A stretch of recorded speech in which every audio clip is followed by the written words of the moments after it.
Hola a todos, hoy vamos a comenzar la resolución del examen de funciones de varias variables 1 de grado matemática 9 de la primera semana del curso 2019. Entonces, comenzamos con el primer ejercicio en el cual nos piden un razonamiento o resolver un ejercicio sobre vectores y situaciones en R2 y en R3. En este caso nos dan un punto P, que es el 2, 4, menos 1, y queremos calcular la distancia de este punto P al plano pi, donde el plano pi nos dicen que es un plano que contiene la recta y es perpendicular al plano alfa. Entonces vamos a ver qué información debemos obtener para determinar el plano pi. ¿Por qué? Porque nosotros lo que sabemos es que si el plano pi está dado por el plano a por x más b por y más c por z más d igual a cero, entonces conocemos la fórmula de la distancia, que nos dice que la distancia del punto P que nos dan al plano pi es, en este caso, el valor absoluto de 2a más 4b menos c más d, todo eso dividido entre la norma del vector normal, que sería la raíz cuadrada del a cuadrado más b cuadrado más c cuadrado. Por lo tanto, lo único que tenemos que hacer es determinar el plano pi. Entonces vamos a ver qué información podemos obtener gracias a las condiciones que nos dan de la recta y el plano alfa. Entonces, veamos cómo podemos determinar pi. Entonces vamos a ver la distinta información que podemos sacar de nuestro plano. Por un lado, nos dicen que la recta R está contenida en el plano pi, es decir, por un lado, sabemos que R está contenida en pi. ¿Eso qué significa? Significa varias cosas. Lo primero que nos da es que todos los puntos de R son puntos del plano pi. En particular, podemos sacar a ojo un punto de R. Por ejemplo, podemos decir el punto R mayúscula, que la coordenada X vale 1. Y ahora para la coordenada Y y Z, lo único que debo verificar es que 1 más Y más Z tiene que ser igual a 2. Es decir, Y más Z tiene que ser igual a 2, igual a 1. Podría decir, por ejemplo, bueno, pues puedo tomar, por ejemplo, el punto 1, 0, porque este punto es un punto de R, porque verifica las ecuaciones implícitas de la recta R, pero entonces también sabemos que R es un punto del plano pi. Vale, ya tenemos un punto por el que pasa. Eso nos va a ayudar luego a sacar la coordenada D. Pero vamos ahora para el vector normal ABC. ¿Cómo calculamos el vector normal? Aquí tengo una recta. Entonces, esta recta tenemos que sacar un vector de dirección, pero si nos fijamos, la recta está dada como intersección de dos planos. Es decir, que para hallar el vector de su R, que sea un vector de dirección de R,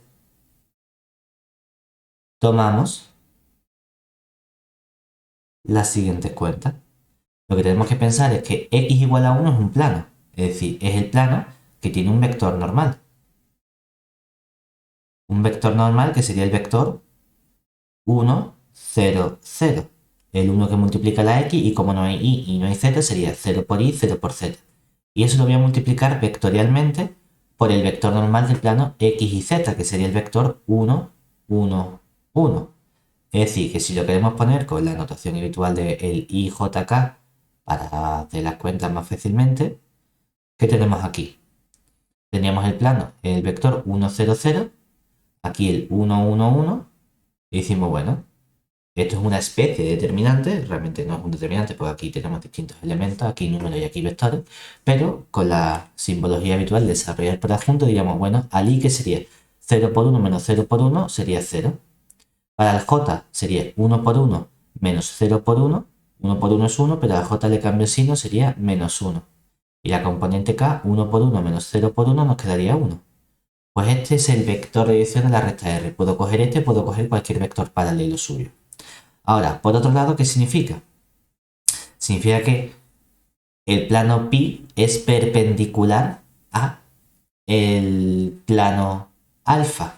¿Eso qué significa? Significa que el vector normal del plano alfa es un vector de dirección del plano pi. Es decir, que esto entonces va a ser uno de los vectores de dirección de su 1 del plano pi.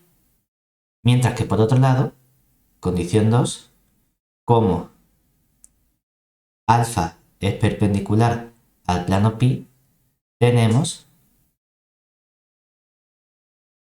que el vector normal del plano alfa es perpendicular al vector normal del plano pi. Es decir, podemos tomar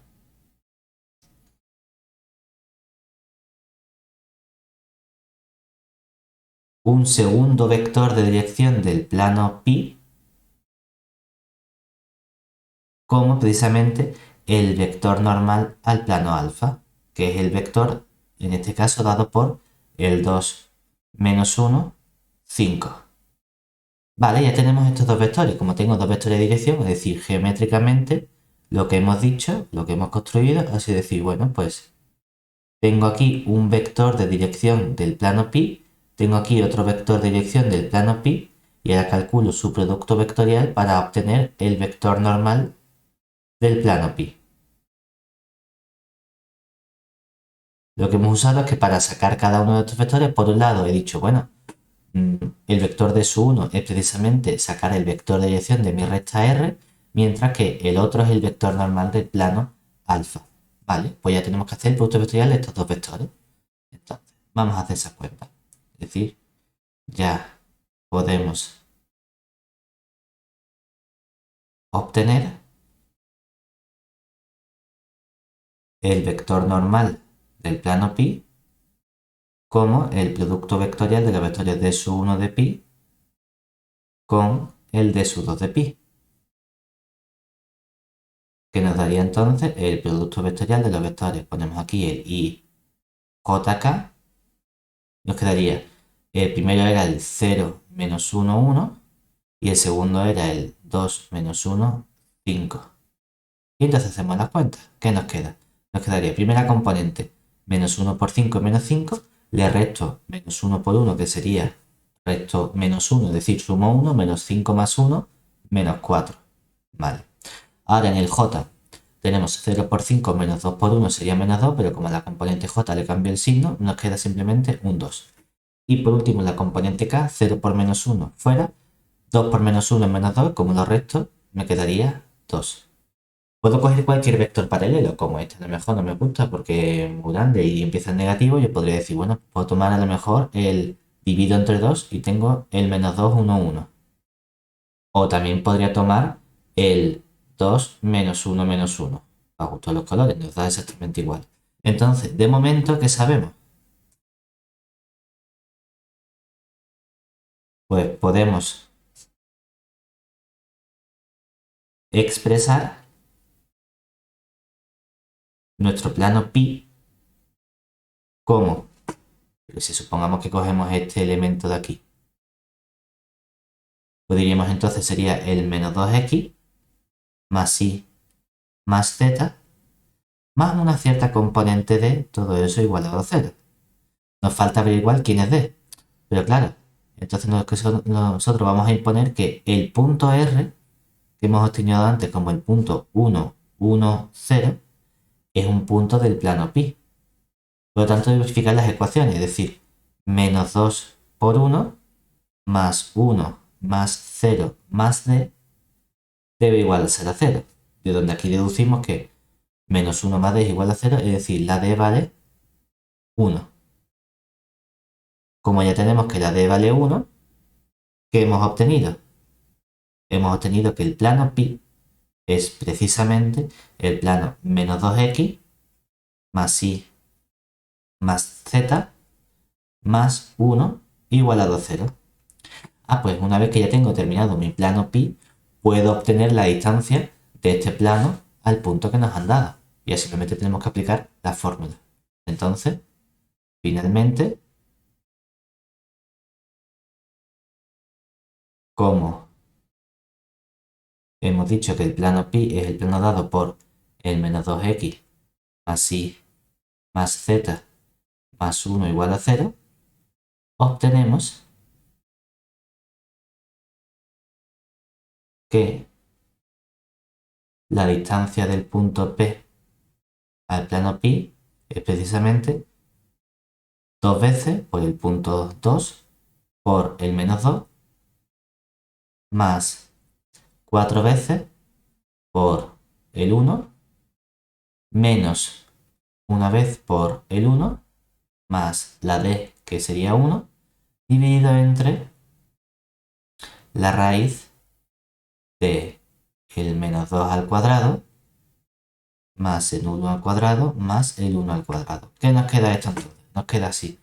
Para el resultado aquí nos quedaría un menos 4 más 4 menos 1 más 1.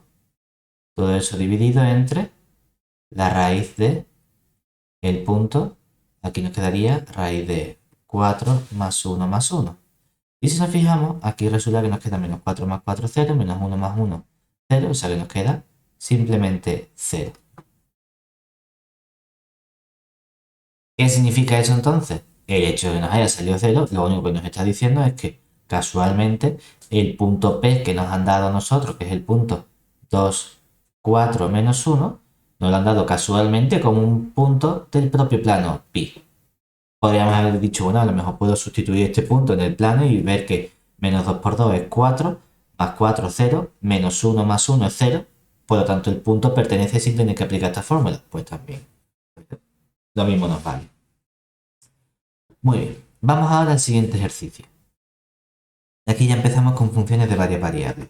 Por un lado me dan una función de dos variables que va de R2 en R y está definida como esta función cuadrática. Y nos piden probar que el 0, 0 es siempre un punto crítico independientemente del valor de k.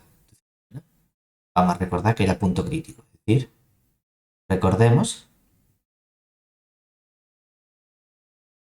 que P es un punto crítico si el gradiente de f en el punto P es igual al 0, 0. Aquí estamos particularizando para el caso de una función de R2. ¿De acuerdo? Entonces, vamos a calcular el vector gradiente. Y para eso nos hace falta obtener las derivadas parciales. ¿Sí? Vamos a calcular las derivadas parciales de primer orden.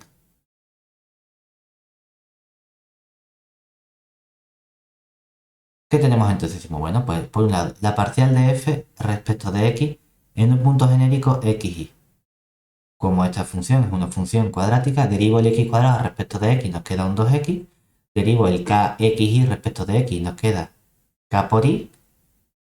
Y derivo el y cuadrado respecto de x, se me va. Ahora calculo la derivada parcial de f respecto de y en el punto xy. Y eso nos da, de forma análoga, al derivar x cuadrado respecto a y 0, al derivar kxy respecto a y nos queda k por x, y al derivar y cuadrado respecto de y nos queda más 2y. ¿De acuerdo? Eso lo que significa es que entonces el gradiente de f en un punto genérico xy viene dado por el vector 2x más k por y, k por x más 2y. Aquí nos dice que queremos ver que el 0, 0 es un punto crítico de la función. No queremos hallar todos los puntos críticos, simplemente ver qué pasa en el 0, 0. Entonces, observemos que el gradiente de f en el 0, 0 vale precisamente 2 por 0 más k por 0, k por 0 más 2 por 0, que es igual al vector 0, 0, independientemente del valor de k perteneciente a R que yo haya escogido. Es decir, concluimos que el punto 0, 0 es un punto crítico de f para todo K perteneciente a R, que era lo que nos pedían demostrar. Vale, pues ya hemos terminado. Vamos ahora al apartado B. En el apartado B, ¿qué nos piden? Nos piden ahora ver para qué valores de K f tiene un punto de silla en el 0, 0.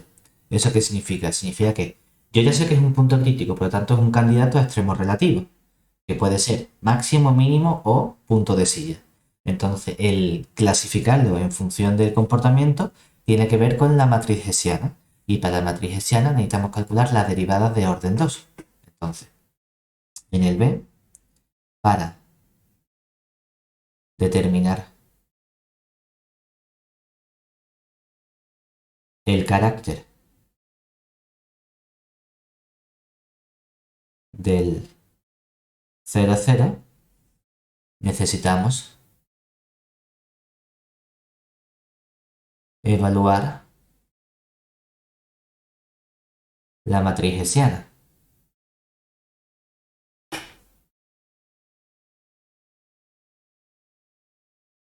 Por lo que comenzamos calculando las derivadas parciales de orden 2. Si nos fijamos, las derivadas parciales, derivada segunda de f respecto de x dos veces en un punto xy, ¿qué sería? Lo que deriva dos veces respecto de x. Si derivo una vez respecto de x nos queda 2x. Derivo otra vez el 2x nos queda un 2. Derivo una vez respecto de x me queda k por y. Pero si derivo otra vez respecto de x solo depende de y fuera. Y derivo aquí respecto de y de x dos veces fuera. Ahora derivo dos veces la f, pero una vez respecto de x y otra vez respecto de y. ¿Eso qué significa? Recordemos que no es otra cosa que escribir la parcial respecto de y de la función derivada de f respecto de x en el punto xy.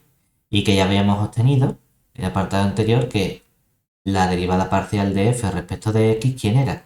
Era la función 2x más k por y. ¿Eso qué significa? Que cuando esta expresión la deriva respecto de y nos queda simplemente el valor k. Y además aquí podemos utilizar o bien el teorema de Heffter-Young o bien el teorema de Schwarz, como tenemos derivadas parciales que son polinomios, son continuos en todos los puntos, existen, por tanto las derivadas cruzadas coinciden. Es decir, esto es precisamente la parcial de f respecto de y respecto de x en un punto x. Y por último, cuando derivo la parcial de f respecto de y dos veces en el punto xy, ¿qué obtenemos? Nos queda de forma análoga a la anterior con la x, derivamos dos veces la x cuadrada de 0, derivo una vez kxy respecto de y, nos queda k por x, derivo otra vez, ya me queda 0, y derivo dos veces y cuadrado, me queda un 2. ¿Eso qué significa? Significa que entonces puedo dar una expresión de la matriz hessiana. Es decir, la matriz hessiana de f en un punto genérico xy resulta que es la matriz constante 2, luego aquí una k, aquí una k y aquí un 2. ¿De acuerdo? Entonces, bueno, debemos evaluar formalmente, ¿vale? Pues vamos a hacerlo. Evaluamos en el 0, 0. Entonces tendría que la matriz hessiana de f en el punto 0, 0 vuelve a ser de nuevo, pues el 2, k, k, 2. Muy bien. Ahora, ¿qué tenía que ocurrir para que fuese un punto de silla? Para que fuese un punto de silla, la matriz hessiana tenía que ser indefinida. Y como tengo una matriz cuadrada, indefinida es simplemente que su determinante sea distinto de 0. Vale, entonces, ¿cómo tenemos que f es una función que va de R2 en R? Sabemos que, por un lado, en 0, 0 hay punto de silla si y solo si h sub f de 0, 0 es indefinida. Lo cual se traduce en este caso en decir que sí y solo sí, el determinante de su 2, que es el determinante de la matriz hessiana, es negativo. Aquí observemos que cuando calculamos los menores principales, el menor de su 1 es el 2, que siempre es positivo. Mientras que el de su 2, que es el determinante de la matriz hessiana, h sub f en el punto 0, 0, es precisamente 2 por 2, 4, k por k, k cuadrado, pues nos queda 4 menos k al cuadrado. Entonces, ¿qué significa? Que tiene que ocurrir que el determinante sea negativo. Si y solo si, ¿qué tiene que ocurrir para que el determinante sea negativo? El determinante hemos visto que vale precisamente 4 menos k al cuadrado. Por lo tanto, k al cuadrado tiene que ser mayor o estricto que 4. Y eso nos da, ¿qué valores? Nos da que el k debe pertenecer o bien k tiene que ser mayor que la raíz de 2 o más chico que menos la raíz de 2. Es decir, del intervalo menos infinito menos 2 al intervalo 2 más infinito. Todos esos infinitos valores toman la función k para que haya un punto de silla. Pero, ¿qué tiene que ocurrir para que haya un extremo relativo?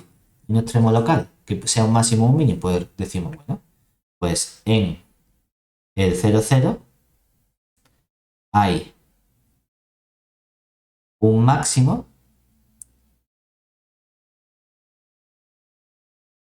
si y solo si la h sub f de 0, 0 es definida positiva. ¿Y eso qué significa? Significa si y solo si el d su 1 es mayor que 0 y el d su 2 es mayor que 0.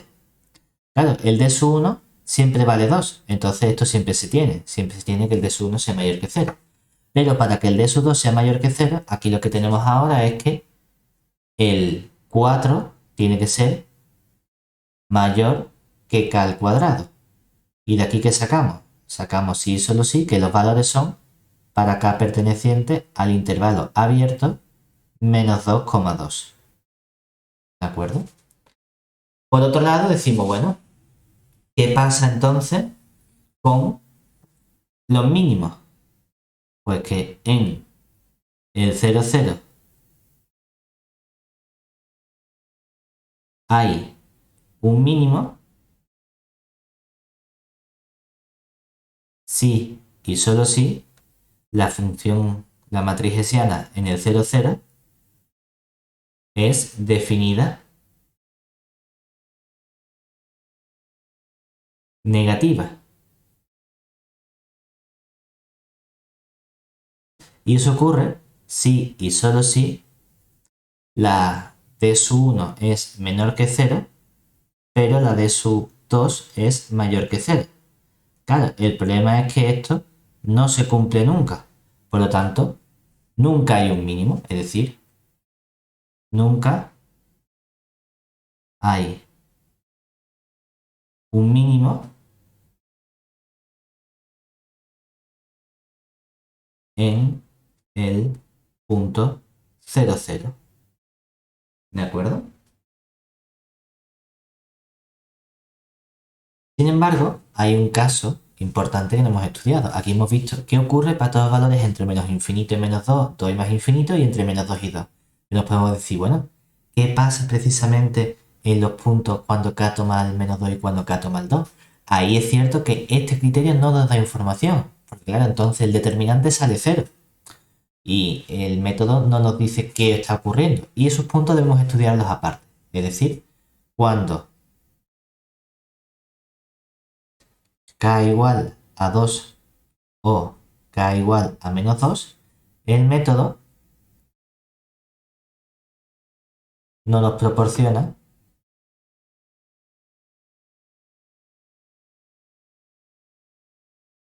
información. Por lo que debemos estudiarlos aparte. Entonces vamos a ver qué pasa si la k es igual a 2. A ver cómo queda nuestra función. Claro, en ese caso tenemos que la f de xy resulta ser la función x al cuadrado más 2xy y al cuadrado. Pero esto no suena a nosotros una identidad notable. Es precisamente x más y al cuadrado. Y resulta que esto es siempre, como es algo al cuadrado, es mayor o igual que 0. Pero 0 es precisamente lo que vale f en el punto 0, 0. ¿Y eso qué significa? Significa entonces, por definición, en 0, 0 hay un mínimo. Y no solo eso, sino que además, aparte de ser un mínimo local, realmente sabemos que es un mínimo global o absoluto. Pero bueno, es un mínimo, ¿vale? Ahora, análogamente, si la k es igual a menos 2, entonces la función que nos queda es f de xy, que sería igual a x al cuadrado menos 2xy más y al cuadrado.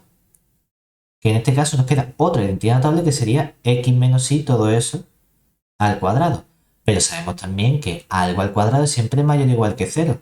Y precisamente esto es lo mismo que lo que vale la función f en el punto 0, 0. Por lo tanto, de nuevo, podemos afirmar que en el 0, 0 hay un mínimo. Que es un mínimo por definición local o relativo, pero que en este caso en concreto, aparte de ser local, es también global.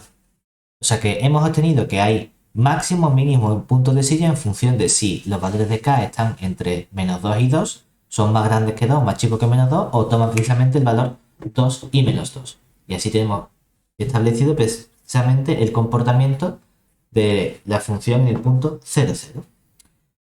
Muy bien, vamos ahora a los siguientes ejercicios. El ejercicio número 3. Aquí nos dan una función de dos variables y nos preguntan primero, está definida a trozos, ver si es continua en el origen. Aquí tenemos dos opciones. Si yo creo que es continua, lo demuestro. Si no creo que es continua, intento buscar contraejemplos. Si no estamos seguros, uno podría decir, bueno, pues vamos a comenzar viendo si puedo estudiar los límites iterados, algún límite direccional, algo. Aquí hay una pista que tenemos y es que tengo un polinomio de grado 3 arriba y abajo tengo polinomios de grado 2 que siempre son positivos. Eso me está dando la pista de que la función debería ser continua. Entonces, ¿cómo creemos que f es continua en el origen? Vamos a probarlo usando la definición.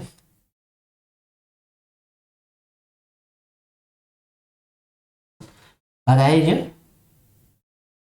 si uno quiere, lo puedo pensar en la siguiente parte. Aquí hay que fijar un epsilon mayor que 0. Luego hay que buscar un delta que sea igual a algo que sea mayor que 0. ¿De acuerdo? Y entonces comprobar que si la norma del punto xy menos el punto 0, 0 es menor que delta, entonces el valor absoluto de la f de xy menos f de 0, 0 es menor que epsilon. Vamos a ponerlo así y vamos a ver qué tenemos que poner en este recuadro que tenemos aquí, decimos, ¿vale? Ahora, observamos esta condición que tenemos aquí, que es la que vamos a reescribir muchas veces de una forma que nos interese un poquito mejor. ¿Por qué? Porque esto en realidad lo que significa es que desarrollando x menos 0 es el x y menos 0 es el y, la norma es la raíz cuadrada de x cuadrado más y cuadrado, pero podemos llevar todo al cuadrado para decir, bueno, esto es simplemente equivalente a decir que x al cuadrado más y al cuadrado es menor que delta. Pero entonces en particular lo que obtenemos es que, perdón, delta al cuadrado. Lo que tenemos también es que x cuadrado es menor que delta al cuadrado, o lo que es lo mismo, el valor absoluto de x es menor que delta. Y de forma análoga, decir que todo esto es menor que delta al cuadrado también implica que i al cuadrado tiene que ser más chico que delta al cuadrado. Y en particular eso nos está diciendo también que el valor soto de y es menor que delta. Estas son las cosas que vamos a intentar usar para acotar. Entonces, tratamos de acotar. Decimos muy bien. Vamos a acotar el valor absoluto de f de xy menos f de 0, 0. Esto es precisamente el valor absoluto de el x al cuadrado por el y entre el x cuadrado más y cuadrado. Y f de 0, 0 vale 0. Es decir, que esto que nos queda el x al cuadrado valor absoluto de y entre el x cuadrado más y cuadrado. Y aquí nos fijamos que como tengo aquí un x cuadrado, si yo puedo eliminar el y cuadrado de abajo, nos quedaría x cuadrado entre x cuadrado, se me simplifica. Entonces lo que estamos diciendo es decir, bueno, recordemos que aquí nosotros sabemos que y al cuadrado es siempre algo mayor o igual que 0. Por lo tanto, x cuadrado más y cuadrado es siempre mayor o igual que x al cuadrado. Puedo sumar x cuadrado en ambos lados. Pero entonces cuando yo divida 1 entre x cuadrado más y cuadrado es menor o igual que 1 entre x al cuadrado. Pues esto es la desigualdad que voy a utilizar yo aquí arriba. Y entonces lo que tenemos es que esto es menor o igual que arriba nos queda el x cuadrado valor absoluto de y y todo eso elimina el y cuadrado y nos queda simplemente el x cuadrado. Entonces simplifico los x cuadrados y nos queda que esto es valor absoluto de y. Pero ahora yo puedo usar que valor absoluto de y es menor que delta. Entonces todo esto es menor que delta. Pero yo quiero decir que cuando llegue al final, a lo que llegue lo quiero llamar epsilon. Pues entonces simplemente estoy llamando delta igual al epsilon. Por lo tanto, aquí lo que tiene que venir es que el delta que yo estoy cogiendo es precisamente epsilon. Entonces, ¿qué hemos hecho? Fijar un epsilon mayor que 0. Si el delta es precisamente el epsilon, que también es mayor que 0, partiendo de que la norma del punto xy menos el punto 0, 0 es menor que delta, hemos llegado a que toda esta expresión es menor que delta, que es precisamente el epsilon. Luego, f es continua en el origen. Muy bien, ya tenemos continuidad en el origen. Ahora vamos al siguiente punto, que va a ser estudiar la existencia de derivadas parciales en el origen. Y para ello vamos a usar la definición. Es decir, en el B usamos la definición. Y para ello recordamos que la derivada parcial de f respecto de x en el punto 0, 0, eso nos queda el límite cuando h tiende a 0 de la función f en el punto 0 más h, 0, menos f en el punto 0, 0, dividido entre h. Claro que esto que nos queda simplemente el límite cuando h tiende a 0 de f en el punto h0 menos f de 0, 0 partido por h. Y por lo tanto, cuando sustituimos nos queda límite cuando h tiende a 0 de quién. Aquí tendríamos, como la y vale 0, ¿esta función sería? Pues sería h al cuadrado por 0 entre h al cuadrado más 0 al cuadrado menos f de 0, 0 que es 0 y todo eso dividido entre h. Pero resulta que toda esta expresión vale 0. 0 menos 0, 0. Entonces toda esta expresión que tenemos aquí es 0. Y el límite cuando h tiende a 0 de 0 es simplemente 0. Análogamente,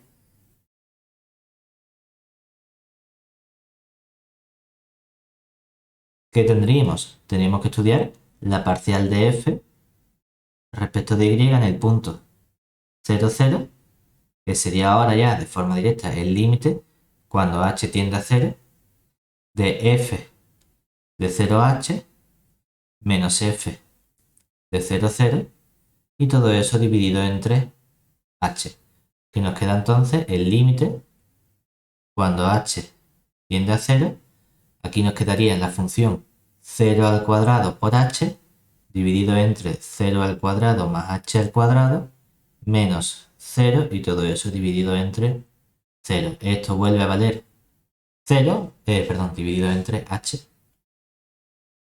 Esto vuelve a valer 0, entonces el límite de 0 es 0 y tenemos aquí que todo este límite vale 0.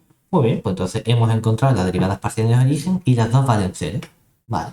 Vamos entonces al tercer punto, que sería estudiar si f es diferenciable o no. Entonces, ya hemos obtenido antes,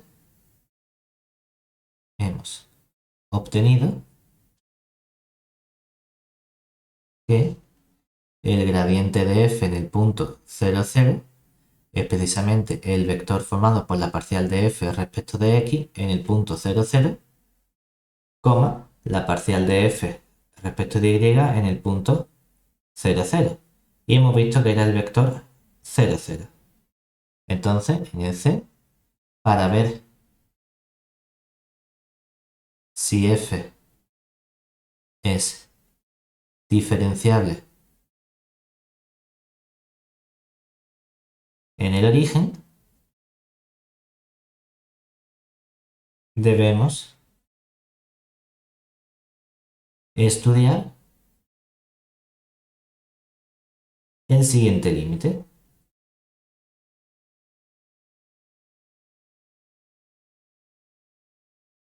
Nos quedaría aquí lo que sería el límite doble cuando el punto xy tiende al 0, 0 de la función f de xy menos f de 0, 0 menos el gradiente de f en el 0, 0 multiplicado escalarmente. Aquí como es el 0, 0, pues pondría simplemente x menos 0 y menos 0. Y todo eso dividido entre la norma del punto x menos 0 y menos 0. Pues lo que es lo mismo que nos quedaría el límite doble cuando xy tiende al 0, 0. Aquí tendríamos la función f de xy que sería x al cuadrado por y entre x cuadrado más y cuadrado. Luego resulta que f de 0, 0 vale 0, el gradiente es el vector 0, 0, entonces al multiplicarlo escalarmente por otro vector nos da también 0. Y aquí abajo nos queda dividiendo entre la raíz cuadrada de x cuadrado más y cuadrado. Entonces si esto lo junto todo en una única fracción, nos queda el límite doble cuando xy tiende al punto 0, 0, de arriba tendríamos x al cuadrado por y, y abajo nos quedaría x cuadrado más y cuadrado, solo que ahora está aquí elevado a 1 y aquí elevado a 1 medio y nos queda elevado a 3 medios.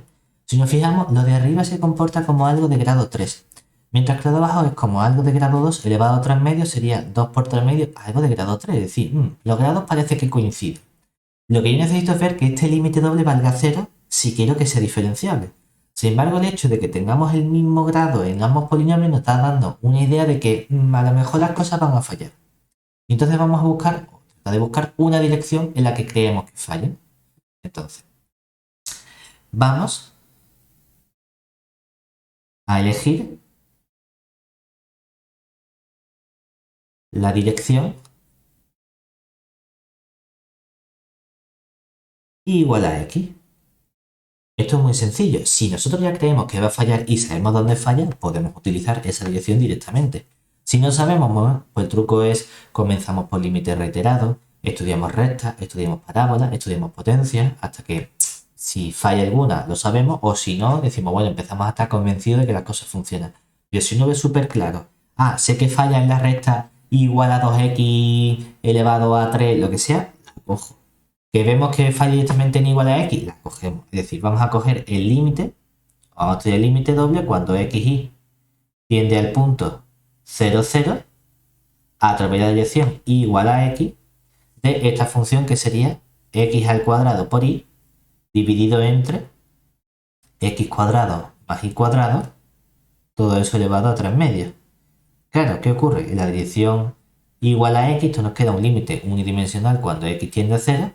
Con y igual a x nos quedaría aquí un x al cubo, pero aquí nos quedaría entonces x cuadrado más y cuadrado sería 2x al cuadrado y todo eso elevado a 3 medios.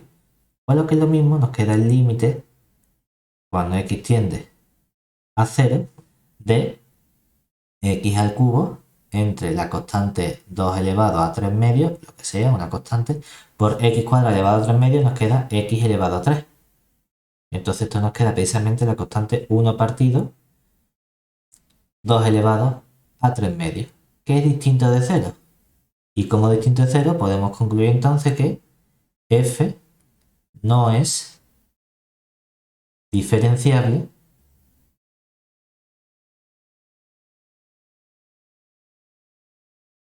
en el origen.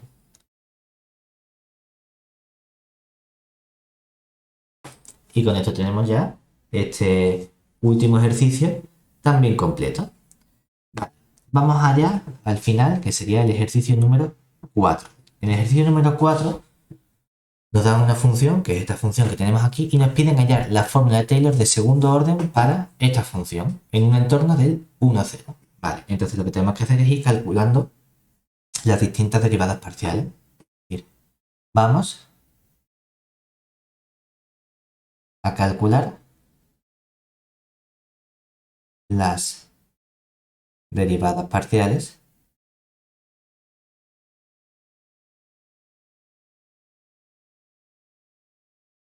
necesarias. Entonces, comenzamos con la derivada de f respecto de x en un punto x y arbitrario. Aquí tenemos como una exponencial, el seno de y no depende de x, entonces simplemente derivo la exponencial, derivada de elevado a x elevado a x, o sea que nos queda simplemente elevado a x menos y por el seno de y. La función no se modifica. Ahora, cuando calcule la parcial de f respecto de y, sí vamos a tener un producto, porque la exponencial depende de y y el seno depende de y, o sea que tendría menos elevado a x menos y por el seno de y, derivamos la primera y el seno de y sin derivar, más el primero sin derivar elevado a x menos y por la derivada del seno de y, que nos quedaría el coseno de y. Que si queremos podemos sacar factor común y nos queda entonces elevado a x menos y, que multiplica al coseno de y menos el seno de y. Muy bien, ahora seguimos con la derivada de orden 2, es decir, la derivada segunda de f respecto de x dos veces en un punto x y, ¿qué nos quedaría? Pues nos quedaría, por derivar la misma función, de nuevo elevado a x menos y por el seno de y. Ahora, cuando derive la derivada segunda de f, pero respecto de x o respecto de y, el punto x y, ¿qué nos va a quedar?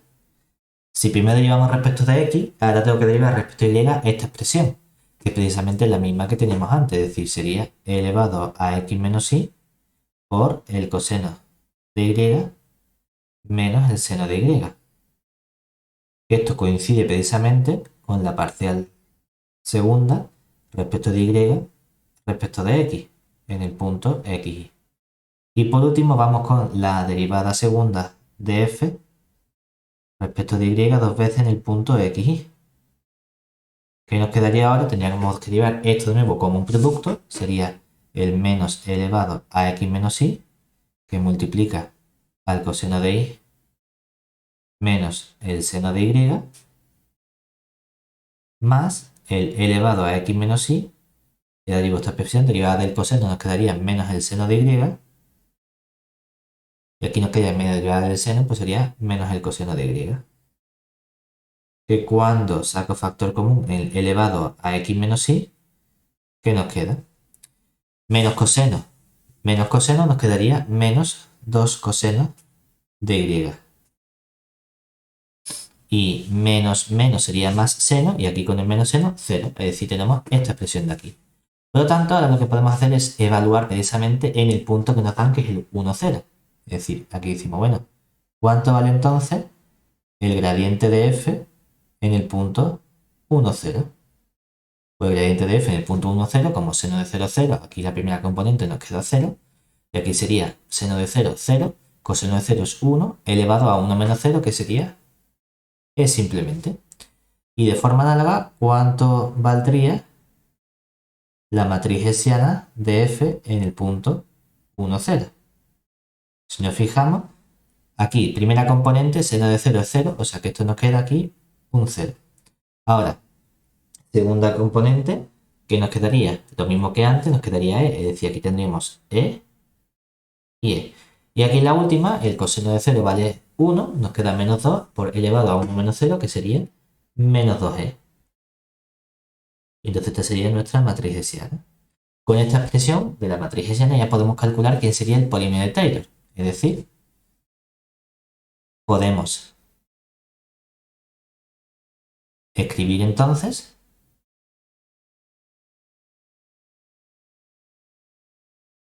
ese polinomio de Taylor p sub 2 de xy, que sería que vale f en el punto 1, 0, más el gradiente de f en el punto 1, 0 multiplicado escalarmente por el punto x menos 1 y más 1 partido el 2 factorial por, ahora tenemos el x menos 1 por el y, que multiplica la matriz hessiana de f en el punto 1, 0 y multiplicado por el x menos y, perdón, x menos 1 y. Entonces, esta expresión de aquí hemos visto que era el vector 0e.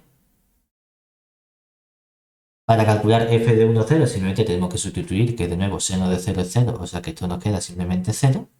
Y esta matriz hessiana hemos visto que es la matriz 0e, e menos 2e. Entonces podemos calcular de forma sencilla las cuentas que ¿qué nos quedaría? Nos quedaría aquí 0, 0 por x menos 1, 0. Aquí nos queda e por y más un medio. Y ahora decimos, bueno, pues el término de x menos 1 al cuadrado va a ser 0, porque es 0 por x menos 1 al cuadrado. El término de y al cuadrado va a ser menos 2e por y al cuadrado. Y luego el término de x menos 1 por y aparece dos veces el e, o sea que va a ser más 2e que multiplica el x menos 1 por el y. Si lo simplificamos un poco, ¿aquí qué nos quedaría? Nos queda el e por y, el 1 medio con este 2 se me simplifica y nos queda menos e por y cuadrado. Y aquí nos queda 1 medio con este 2 se me simplifica y nos queda más e por x menos 1 por y.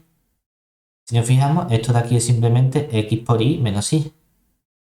O sea que el término e por y e por menos y se nos simplifica y ¿qué nos queda? Nos queda un e que multiplica a xy menos un e que multiplica a y al cuadrado. Es decir, que puedo sacar factor común e por y nos queda e por y que multiplica a x menos y.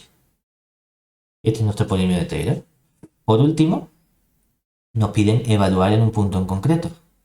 Es decir, por último, calculamos quién sería el polinomio de Taylor anterior que hemos obtenido, pero en el punto 1 medio 0. Con el punto 1 medio 0 es sencillo porque simplemente sustituir aquí nos quedaría e por 0 por 1 medio menos 0, que es simplemente 0.